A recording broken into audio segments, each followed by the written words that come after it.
Assalamualaikum warahmatullahi wabarakatuh.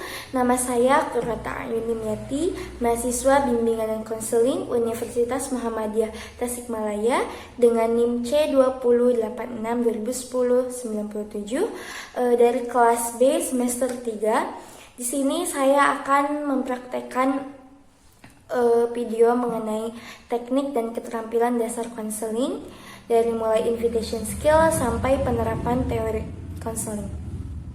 Nah, sebelumnya saya akan menjelaskan terlebih dahulu apa itu invitation skill, reflection to feeling, paraphrasing skill, reflection to meaning, reflection to summarizing, konfrontasi skill atau challenging skill, goal setting, dan penerapan teori. Teknik yang pertama yaitu ada invitation skill, di mana invitation skill atau keterampilan mengundang ini itu merupakan langkah awal atau langkah pertama dalam melakukan sesi konseling. Nah, tujuan dari invitation skill ini yaitu ada membangun hubungan atau building trust antara konseli dengan konselor. Nah, di dalam invitation skill juga itu terdapat beberapa keterampilan, yaitu ada keterampilan membuka, yang kedua ada keterampilan menghampiri, yang ketiga ada keterampilan verbal, lalu ada keterampilan non-verbal. Nah, selanjutnya di sini saya akan menjelaskan apa itu keterampilan verbal dan non-verbal ya. Nah, untuk keterampilan verbal ini tuh contohnya seperti konselor itu menanyakan kabar, terus memberikan pujian kepada konseli gitu. Nah, lalu selanjutnya itu ada keterampilan nonverbal, di mana keterampilan nonverbal ini tuh banyak ya. Yang pertama yaitu ada memperhatikan mimik wajah konseli, terus yang kedua mempersilahkan duduk konseli, lalu melakukan matching dan mirroring, melakukan sentuhan.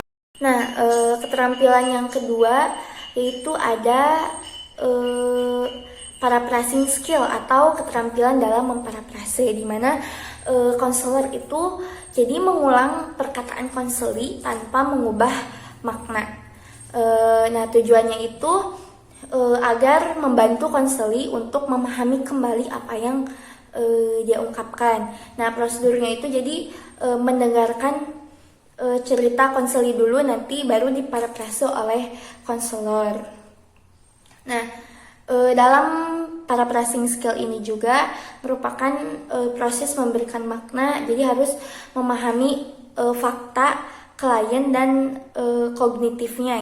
Nah, selanjutnya teknik yang ketiga yaitu ada reflection to feeling, jadi merefleksikan perasaan. Nah, di mana pola dari reflection to feeling atau merefleksikan perasaan yaitu yang pertama, konselor itu harus menangkap emosi konseli terlebih dahulu, lalu mengaitkannya dengan apa yang menyebabkan perasaan atau emosi itu muncul. Nah, di mana reflection to feeling ini tuh hampir mirip dengan paraphrasing skill. Namun bedanya itu jika paraphrasing skill itu merespon dengan tidak mengubah maknanya, tapi reflection to feeling itu jadi konselor itu merefleksikan perasaan konseli, lalu konselor menerka gitu mengapa konseli itu merasakan perasaan itu atau merasakan emosi itu, sehingga nanti akan timbul empati atau understanding. Nah, selain itu, reflection to feeling juga berguna untuk membantu konseli untuk lebih memahami apa yang konseli rasakan dan dampaknya gitu. Nah, keterampilan yang keempat yaitu ada reflection to meaning. Nah, jadi reflection to meaning itu merupakan sebuah keterampilan konselor yang harus dikuasai oleh konselor dalam merespon makna, di mana konselor itu mampu menerjemahkan apa yang terjadi dengan kondisi psikologis konseli. Nah, di dalam reflection to meaning juga konselor itu memberikan arti terhadap peristiwa, perasaan, pikiran yang terjadi. Secara esensi, reflection to meaning itu berkaitan dengan merefleksikan perasaan dan pikiran atau berupa makna yang muncul dari apa yang dirasakan dan makna yang muncul dari pikiran terhadap kejadian yang dialami konseli. Nah, respon terhadap makna tersembunyi ini tuh dari pikiran dan perasaan konseli. Jadi tujuan dari reflection to meaning itu untuk mengungkapkan hidden meaning atau perasaan atau maupun pikiran tersembunyi konseli seperti itu. Nah, selanjutnya ada keterampilan yang kelima, yaitu ada reflection to summarizing. Nah, reflection to summarizing merupakan keterampilan dalam meringkas masalah maupun problem yang diungkapkan oleh konseli secara panjang.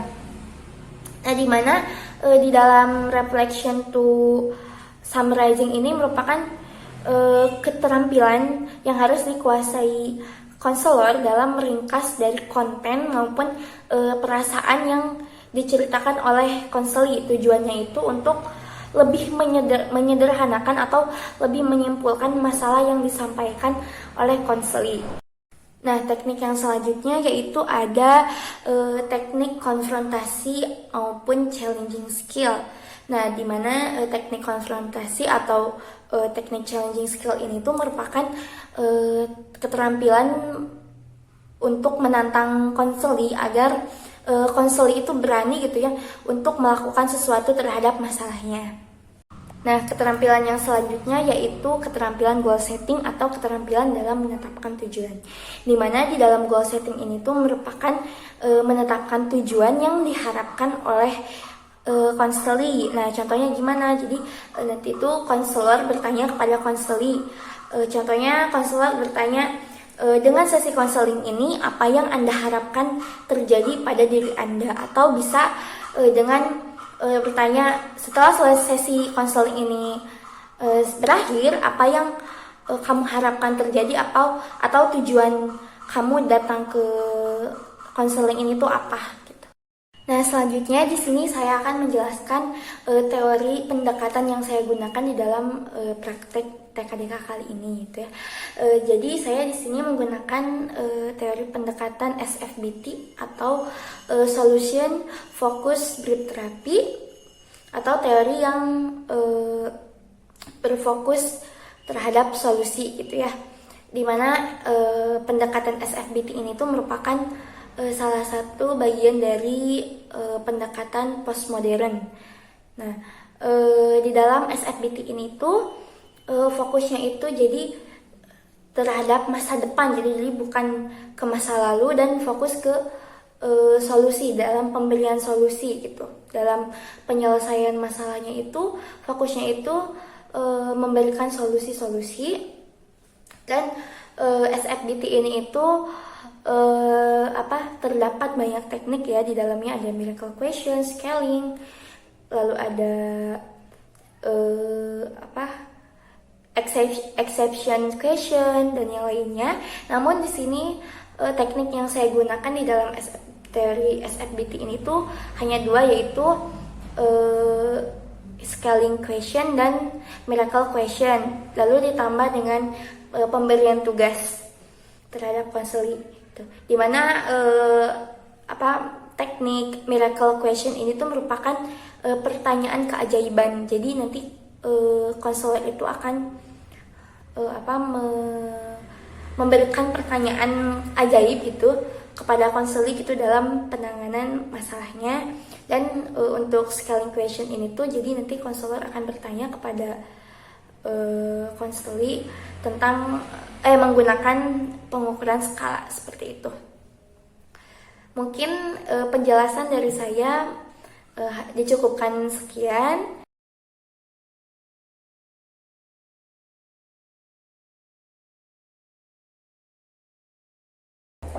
Assalamualaikum. Waalaikumsalam. Ini Lia ya? Iya, Bu. Gimana Lia kabarnya? Alhamdulillah baik. Ya, alhamdulillah ya. Kemarin saya sudah menerima intake inform yang telah Lia isi. mengenai sesi konseling yang akan kita laksanakan hari ini. Bagaimana Lia, apakah sudah siap untuk mengikuti sesi konseling kali ini? Siap, Bu. Oke, kalau begitu di sini terdapat 2 kursi kosong. Silakan Lia pilih salah satu kursi yang dimana ketika Lia duduk itu merasa nyaman, merasa damai. Sebenarnya pasti ini, Bu. Oke, baik, kalau begitu silakan duduk. Terima kasih. Ya. Kalau begitu saya duduk di sebelah sini ya. Sebelumnya saya izin memperkenalkan diri terlebih dahulu ya. Perkenalkan, nama saya Kurrata Ayu Yunati. Di sini saya bertindak sebagai konselor. Yang alhamdulillah ya hari ini kita bisa bertemu dengan Lia gitu ya dalam sesi konseling kali ini. Nah, saya lihat-lihat dia seperti sedang ada masalah ya. Iya, Bu, sedikit ada masalah. Oh begitu. Walaupun dia sedang ada masalah, tapi kelihatannya dia itu tetap ceria, tetap tersenyum. Iya. Oh, baik, kalau begitu sebelum kita mulai gitu ya sesi konselingnya, saya ingin minta izin kepada Lia. Sesi konseling yang akan kita lakukan hari ini tuh akan direkam gitu ya. Lalu saya juga izin untuk membawa catatan. Oke.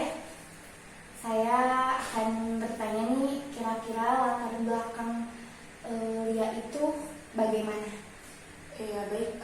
Latar belakang saya yaitu saya seorang mahasiswa semester 3 di Universitas Muhammadiyah Tasikmalaya. Oh begitu. Kalau saya boleh tahu juga, apakah Lia sebelumnya pernah mengikuti sesi konseling? Belum pernah. Belum pernah, berarti ini pertama kali ya buat Lia.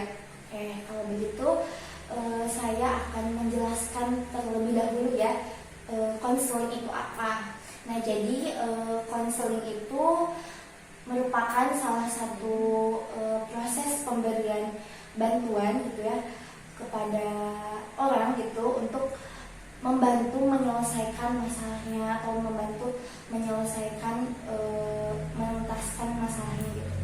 Nah, di mana saya di sini itu akan memfasilitasi dia untuk menemukan solusi gitu, atas permasalahan yang dia hadapi.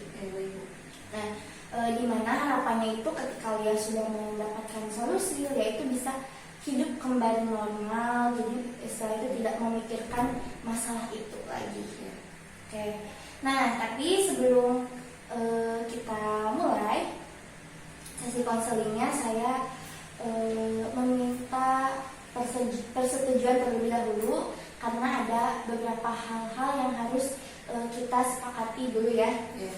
Yaitu jadi kayak semua perkataan yang saya ucapkan maupun Lia ucapkan itu bersifat rahasia. Jadi yang hanya tahu itu hanya kita berdua saja. Jikapun ada orang lain, misalkan keluarga, teman maupun kerabat Lia yang ingin tahu mengenai permasalahan Lia ini, kira-kira sejauh manakah batasan-batasan yang harus saya lewati gitu? Sebenarnya yang tahu hanya saya dan ibu saja ya. Oh, jadi hanya kita berdua saja ya, jadi menjadi rahasia kita berdua, hanya saya dan Lia saja gitu yang tahu. Oke, sebelumnya terima kasih banyak ya atas kepercayaan Lia pada saya. Kalau begitu sebelum sesi konseling dimulai juga, saya ingin bertanya apakah ada yang ingin ditanyakan terlebih dahulu oleh Lia kepada saya mengenai sesi konseling yang akan kita laksanakan hari ini. Mungkin untuk sesinya dan waktunya, Bu, itu berapa lama? Oh, untuk sesi konseling ya. Nah, jadi untuk sesi konseling itu sebetulnya akan berlangsung selama 4 sesi, di mana setiap sesinya itu berlangsung selama 40 sampai 90 menit. Ada lagi? Sebenarnya sudah. Oh iya. Kalau begitu bagaimana, apakah posisi duduk Lia sudah nyaman? Sudah Bu. Lia melihat saya sudah nyaman? Ya sudah. Baik. Ya, jadi apa yang akan kita selesaikan hari ini? Jadi gini Bu, saya tuh akhir-akhir ini jadi suka malas belajar gitu Bu. Oh, jadi sekarang itu Lia merasa kurang bersemangat gitu ya untuk belajar. Ya Bu, akhir ini saya tuh jadi kurang semangat dan hal itu membuat saya capek karena akibat dari kurang semangat itu mengakibatkan tugas saya menjadi menumpuk. Oh gitu, jadi puncaknya itu Lia merasa kelelahan ya karena tugas yang menumpuk. Nah, boleh diceritakan lebih lanjut kenapa Lia bisa merasa kelelahan? Ya Bu, saya merasa kelelahan dan capek sehingga mengakibatkan tugas menumpuk itu karena setelah pembelajaran daring gitu Bu, ditambah lagi ya pengajar-pengajar itu hanya banyak memberikan tugas gitu, sehingga hal tersebut banyak menyita waktu saya dan juga hari libur pun dipakai untuk mengerjakan tugas. Oh, jadi kamu itu merasa kehilangan motivasi untuk belajar karena kewalahan oleh tugas-tugas dan apalagi ketika belajar daring gitu ya. Iya Bu. Oke, lalu dampak apa yang kamu rasakan gitu ketika masalah ini terjadi pada diri kamu? Dampak yang saya rasakan yaitu saya itu jadi suka menunda dan juga kebanyakan tugas yang saya kerjakan itu jadi kurang maksimal gitu karena saking banyaknya gitu. Oh, jadi menunda-nunda mengerjakan tugas dan dalam pengumpulan tugas pun kamu jadi tidak maksimal gitu ya. Lalu apalagi? Ya puncaknya itu ya saya jadi benar-benar tidak mengerjakan tugas sama sekali. Jadi selain menunda-nunda pengerjaan tugas, terus pengerjaan tugasnya tidak maksimal dan kamu tidak mengerjakan tugas sama sekali, apakah ada lagi dampak yang kamu rasakan? Mungkin hanya itu saja. Baik, dari apa yang sudah kamu ungkapkan tadi mengenai permasalahan kamu, ya Ibu dapat menyimpulkan bahwasannya kamu itu merasa capek, merasa lelah, atau istilahnya tuh kewalahan gitu ya, sampai tidak ada waktu untuk istirahat, yang dampaknya itu membuat kamu menjadi kehilangan motivasi gitu ya untuk belajar, atau motivasi belajarnya itu menurun. Lalu kamu itu jadi menunda-nunda dalam mengerjakan tugas, terus banyak tugas yang tidak dikerjakan, dan dalam pengumpulan tugas pun kamu jadi tidak maksimal. Betul begitu? Iya betul Bu. Oke, baik. Nah, ketika kamu menunda-nunda tugas lalu tidak mengerjakan tugas, apa sih perasaan yang muncul ketika itu? Perasaan yang muncul yaitu saya itu suka khawatir gitu Bu, kalau saya tidak menunda-nunda tugas maupun saya tidak mengerjakan tugas, itu kekhawatiran ketika saya tidak dapat nilai maupun tidak lulus gitu. Oh begitu. Jadi di satu sisi kamu tidak mengerjakan tugas, tapi di sisi lain kamu juga merasakan khawatir, cemas gitu ya, takut tidak mendapatkan nilai. Begitu ya? Iya. Dimana hal itu menunjukkan bahwa kamu itu berarti terjadi kesenjangan antara tindakan dengan perasaan kamu. Benar begitu? Iya Bu, benar begitu.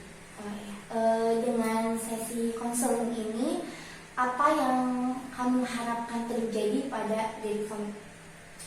Saya ingin bisa lebih rajin lagi dalam belajar dan juga saya bisa memanage waktu dalam pengerjaan tugas-tugas. Oh begitu. Lalu seperti apa lebih rajin itu? Satu ya, yang pertama rajin itu menurut saya bisa lebih bersemangat belajar. Yang kedua, saya mungkin bisa menyicil ketika ada tugas-tugas yang menumpuk gitu. Lalu selain itu apa lagi? Saya mampu tidak lagi untuk menunda-nunda tugas dan juga lebih bersemangat gitu ketika aku berkuliah. Jadi kamu mampu untuk mengerjakan tugas dengan segera gitu ya, tanpa menunda-nunda waktu, dan kamu juga lebih bersemangat gitu ya dalam proses perkuliahan. Iya Bu, seperti itu. Lalu apakah ada lagi? Sepertinya cukup. Oke, jadi tujuan kamu setelah sesi konseling ini selesai itu kamu itu ingin lebih bersemangat gitu ya dalam kuliah, dalam mengerjakan tugas, terus kamu juga ingin tidak menunda-nunda waktu lagi itu ketika mengerjakan tugas, seperti itu. Iya Bu, seperti itu. Baik, di sini saya ingin bertanya kepada dia, dan mungkin pertanyaan ini agak sedikit aneh. Saya minta Lia untuk memposisikan tubuh Lia dengan nyaman dan rileks terlebih dahulu, dan saya minta Lia untuk memejamkan mata Lia,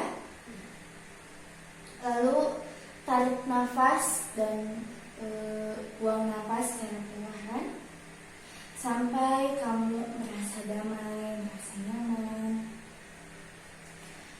Baik, apakah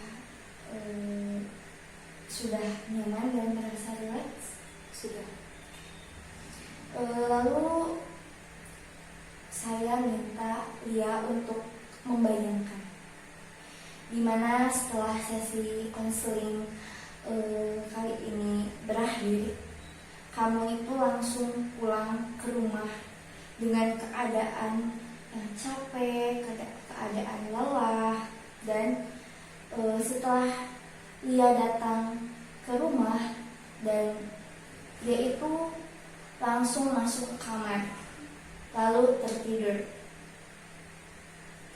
Nah, ketika kamu tertidur, terjadilah sebuah keajaiban, di mana masalah yang menimpa Lia hari ini, yang kita bicarakan hari ini itu selesai atau hilang, sudah berakhir tuntas karena adanya keajaiban yang telah berubahnya.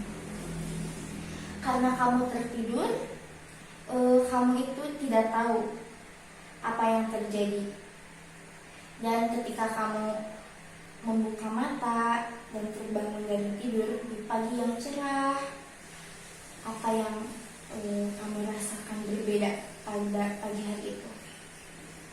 Saya merasa lebih tenang. Oke, berarti kamu merasa lebih tenang. Lalu apa yang kamu lakukan berbeda pada hari itu? Saya merasa semangat dalam beres-beres rumah dan juga seperti ada semangat baru. Lalu semangat baru apa yang membuat pagi kamu terasa berbeda? Seperti ada semangat baru untuk dorongan yang selalu beraktivitas. Dan seperti apa arti dari dorongan baru itu bagi kamu? Seperti dorongan untuk terus melakukan yang terbaik. Oke, baik. Apakah saat itu ada orang lain yang tahu, yang melihat Lia bahwa ada yang berubah di dalam diri Lia pada pagi itu? Mungkin mama saya. Mama ya. Pada pagi hari itu apa yang Mama Lia lihat berbeda dari diri kamu? Mungkin saya lebih semangat dari hari-hari sebelumnya. Lalu di pagi hari itu apa yang Mama kamu sadari bahwasannya ada yang berbeda dari kamu? Pada pagi itu saya lebih terlihat lebih ceria dari hari-hari biasanya. Nah, kira-kira apa yang mamah kamu ucapkan ketika melihat bahwa pagi hari itu kamu terlihat berbeda? Mama saya hanya bilang, "Lia, kamu pagi ini terlihat ceria dan rajin sekali." Lalu bagaimana reaksi kamu ketika mamah kamu itu mengatakan hal seperti itu? Saya merasa senang dan seperti ada dorongan untuk semangat dan terus berbuat lebih baik lagi. Oke, jadi kamu itu mendapatkan motivasi itu ya, yang kuat untuk menjadi lebih baik lagi. Oke. Oke, baik, silakan Lia bisa membuka mata kembali. Oke. Gimana perasaannya? Apakah merasa lebih rileks? Lebih lega. Oke, baik. Mungkin untuk selanjutnya saya izin bertanya, jika diskalakan dari 0 sampai 10, di mana 0 itu menunjukkan bahwa kondisi kamu itu merasa tidak bersemangat sama sekali, dan 10 itu menunjukkan kamu itu merasa sangat bersemangat sekali. Nah, kira-kira posisi kamu itu sekarang berada di skala berapa? Skala 6. Oke, di skala 6. Nah, lalu jika seandainya kamu bisa terbebas dari masalah yang sudah kita bicarakan hari ini, dan kamu sudah rajin lagi dan tidak merasa malas belajar lagi, kira-kira kondisi tersebut berada di skala berapa? Skala 8. Oke. Lalu bagaimana kamu mampu untuk mencapainya gitu, untuk mencapai ke skala 8 tersebut? Saya pertama merasa yakin bahwa saya itu bisa berada di kondisi itu, dan saya sangat yakin saya bisa merubah diri saya. Baik. Dan sekarang kamu itu yakin gitu ya dengan diri kamu sendiri, bahwasanya diri kamu itu sangat hebat karena bisa mencapai apa yang kamu inginkan. Iya, Bu. Oke, baik. Kira-kira menurut kamu apa sih yang harus kamu lakukan gitu ya pada diri sendiri agar skala yang kamu harapkan, yang ingin kamu capai itu naik 1 poin ke atas gitu? Mungkin saya itu harus terus berusaha ya untuk berpikiran positif. Lalu bagaimana cara kamu gitu ya untuk terus berpikiran positif itu? Saya harus terus berpikir terhadap apa yang saya bisa gitu. Saya yakin bisa. Oke, baik. Lalu apa lagi yang bisa kamu lakukan? Mungkin saya bisa memanage waktu dan bisa memperbaiki pola hidup saya gitu ya, dan juga saya yakin saya bisa bersemangat lagi. Oh ya, baik. Lalu selain itu apa ada lagi? Mungkin hanya itu saja. Oke, di sini saya sangat bangga sekali gitu ya ketika Lia bisa menemukan solusi yang bisa kamu lakukan gitu untuk melakukan perubahan pada diri Lia gitu. Nah, kira-kira apa yang harus Lia lakukan nih dalam seminggu ini untuk mempercepat Lia dalam mencapai harapan maupun tujuan yang Lia inginkan itu? Mungkin saya akan melakukan sedikit demi sedikit, yaitu menuliskan tugas-tugas mana gitu yang paling sulit sampai termudah, sehingga saya itu akan mengerjakan dulu tugas-tugas itu dari yang termudah sampai tersulit. Jadi tidak ada keberatan dan tidak ada rasa malas ketika mengerjakan tugas. Oke, baik. Jadi kamu itu mulai menyicil gitu ya mengerjakan mengerjakan tugas dari yang paling mudah sampai tugas yang paling sulit gitu kan ya. Lalu selain itu kira-kira apa lagi? Mungkin hanya itu saja. Baik, selanjutnya mungkin saya akan meminta Lia untuk menuliskan kesan dan pesan Lia gitu ya terkait sesi konseling yang sudah kita lakukan hari ini. Mungkin ini saya silakan menulis pesan-pesannya itu bagaimana ya terkait sesi konseling hari ini.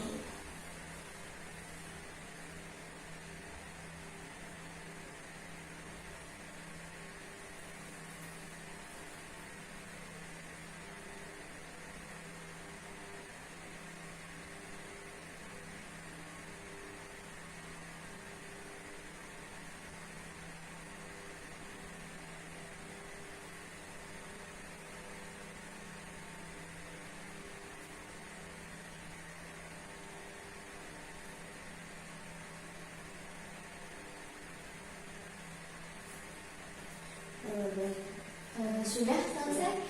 Oke, kalau begitu Ibu minta kepada Lia untuk membacakan kesan dan pesannya itu bagaimana ya? Baik. Pesan dan pesan konseling saya untuk Ibu Pelita yaitu semoga konseling yang dilakukan Ibu Pelita bisa lebih baik lagi dan juga bisa membantu banyak orang lain lagi yang membutuhkan masalah. Kesannya di dalam konseling ini saya merasa sangat terbantu, teratasi dan permasalahan saya yang saya alami, dan saya merasa lebih rileks setelah mengikuti dan melakukan sesi konseling ini, dan juga saya itu lebih sadar dan memiliki keinginan-keinginan dan tekad untuk berubah untuk menjadi lebih baik. Oh ya, baik. Kalau gitu terima kasih ya. Mungkin selanjutnya saya juga akan menuliskan gitu ya kesan dan pesan saya mengenai sesi konseling kali ini ya. Saya akan menulis dulu.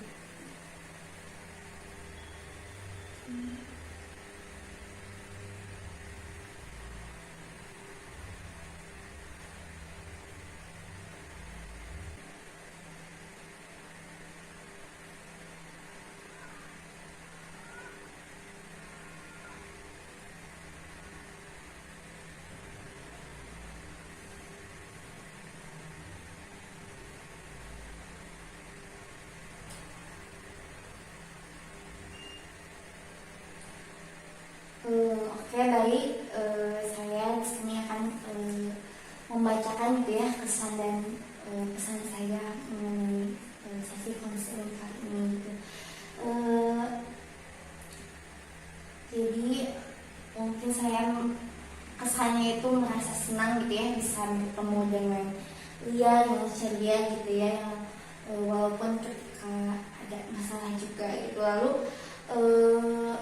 saya juga pesan dari saya itu Lia semoga bisa lebih semangat lagi gitu ya dalam belajar.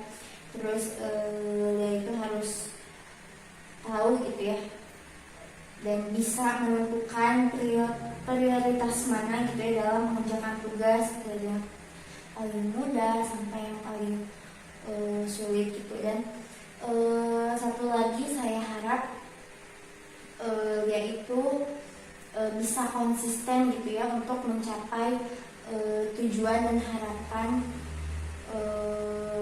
ataupun solusi yang sudah kita bahas tadi ya di sesi konseling tadi. Mungkin cukup sekian ya dari saya.